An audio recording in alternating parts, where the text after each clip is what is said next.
Hello everyone, my name is Fernando or Nando for short. I'm a Willys collector from Brazil and I want to show you one very interesting piece of drivetrain. This is the Brazilian 4-speed transmission. It has no official designation or name, so I'll just call it that, Brazilian 4-speed transmission for simplicity's sake. This transmission was developed by Willys in the mid-60s as a replacement to the known T90 transmission, along with the 3-speed transmission. And actually the 3 and 4-speed versions actually share the same case and many of the small internal parts.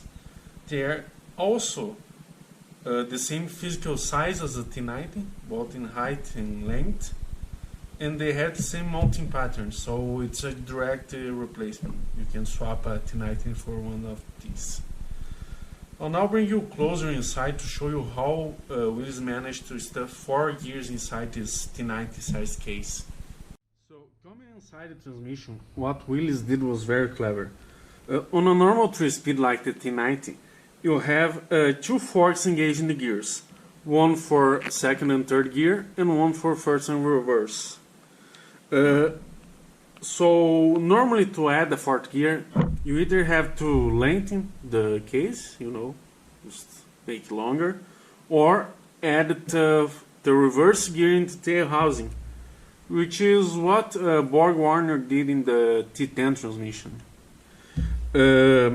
Instead, Willys kept the same case length, and you can see here's the first, second, third and fourth gear, the direct gear.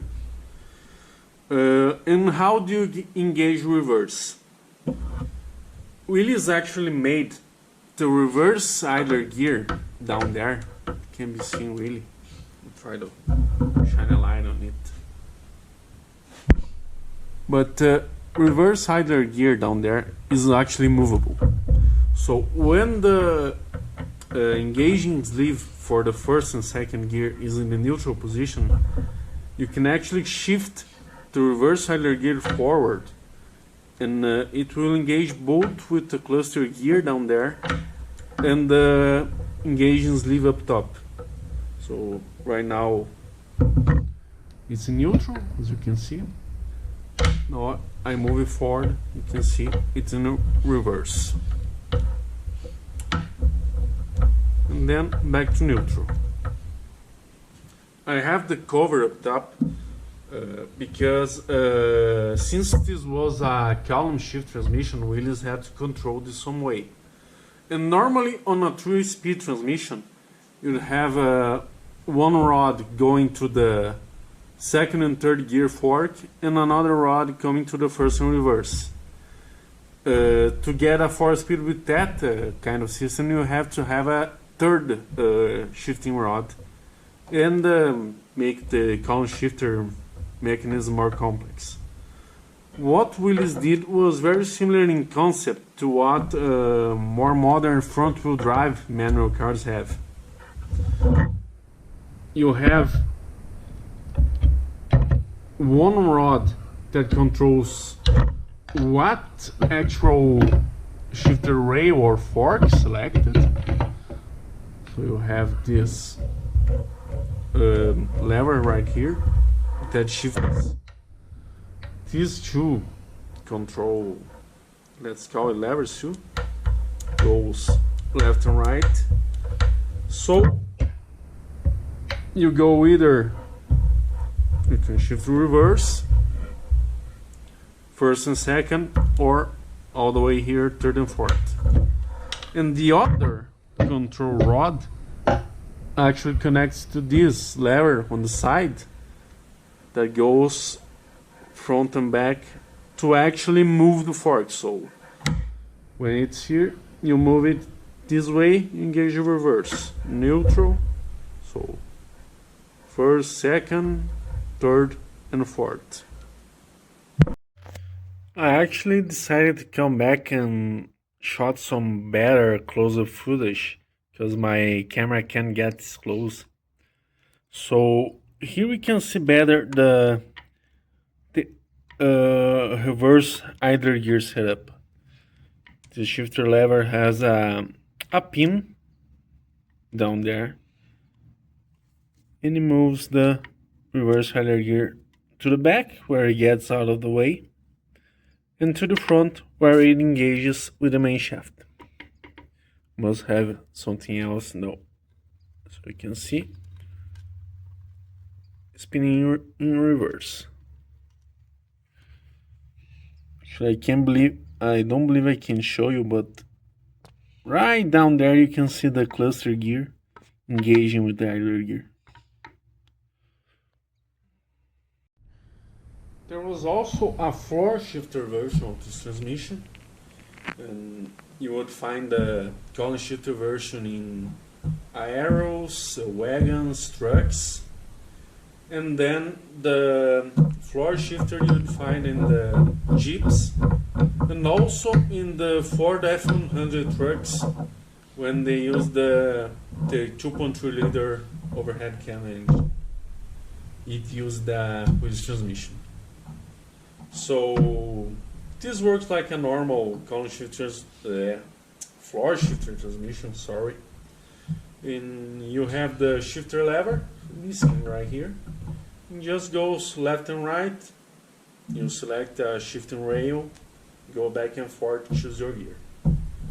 This is actually not a factory floor shift transmission, but cover rather, is actually a column shifter cover that was modified to work as a floor shifter.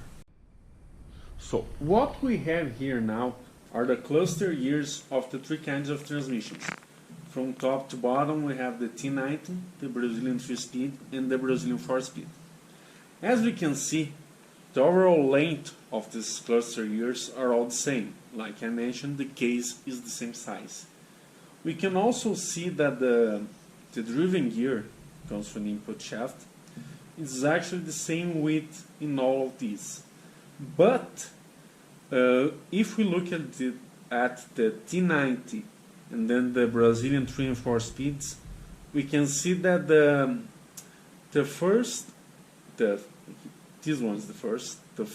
and reverse gears are actually much thinner in the Brazilian gears. Actually, the 4-speed is actually a bit thinner than the 3-speed. The second gear, or in this case the third, I believe is a bit thinner as well. No, actually the 4-speed is just a hair wider than the 3-speed, and about the same size as the T90 second gear. I also have here the partially assembled main shaft from a Brazilian 3-speed. It is basically the same as the 4-speed, save for the gear ratios, of course. And, like I mentioned before, both the Brazilian 3 and 4 speeds share the same case. And how Willys did it is in place of the first gear on the 4-speed, they have a spacer, goes right in the place of the first gear. Then second comes first, and the reverse is engaged like you would think a T90 would. You drive the sleeve to the back and engages with a fixed reverse hydraulic gear. So here I have the T90 main shaft and the Brazilian transmission main shaft. As we all know, the T90 has 6 coarse splines in the output, and then 10 coarse splines here where the first and reverse gear slides back and forth. On the Brazilian main shaft, here is where the second or third gear floats. Here is where the first or that spacer goes. And then we have 25 more fine splines for the synchronizer hub to sit on. And then the output is actually 21 fine splines. So to actually swap one of these Brazilian transmissions in place of a T90, you must have the corresponding transfer case gear. I have one right here. Let me pick it up.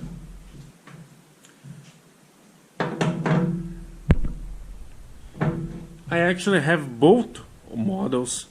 So here, of course, the normal 6 spline. I can't remember if this is actually a 29 or 26 teeth gear, but it is a T90 gear. And here we have the Brazilian 21 spline. This is a 29 tooth.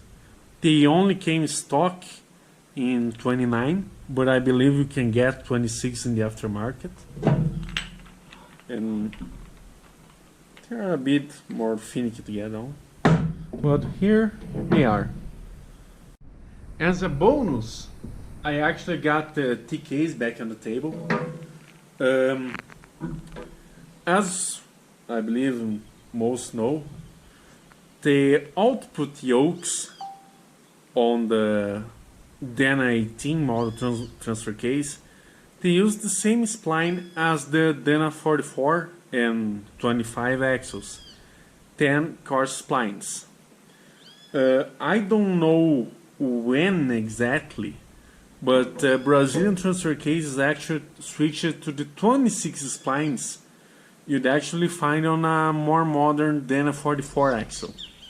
I believe in the United States the Dana 20s got the 26 spline output yokes as well, but the Dana 18 never got them.